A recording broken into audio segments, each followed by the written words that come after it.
हाय, मी अंजली कुंभार.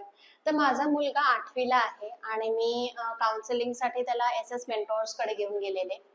तर गेल्यानंतर मला पहिल्यांदा सरांनी सांगितलं, योगेश यावलकर सर आहेत तिथे. सरांनी आम्हाला सांगितलं, की याची सायकोमेट्रिक टेस्ट घ्यावी लागेल. तर मला असं झालं, की अरे बापरे! सायकोमेट्रिक टेस्ट कशासाठी आणि काय असते अँड ऑल दॅट.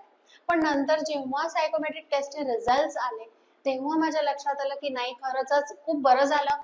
हा डिसिजन माझा राईट होता, की मी सायकोमेट्रिक टेस्ट घेतली. तर सायकोमेट्रिक टेस्टमुळे काय झालं, की माझ्या मुलाचा इंटरेस्ट कशामध्ये आहे, त्याचे स्किल्स काय आहेत आणि त्याचा कल कशात आहे, हे सगळं मला कळालं. आणि त्यामुळे मला करिअर प्लॅनिंग करण्यासाठी त्याचं सोपं झालं. म्हणजे ह्याच्यामुळे मला एक लक्षात आलं, की नाही बाबा हा सायन्स करू शकतो, हा हे करू शकतो असं.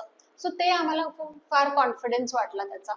तर मला असं वाटतं, की प्रत्येक पालकाने ही सायकोमेट्रिक टेस्ट एस-एस मेंटॉर्स कडून करून घ्यावी. कारण त्याचा खूप फायदा होतो आणि करिअर प्लॅनिंग करणं खूप सोपं जातं. Thank you.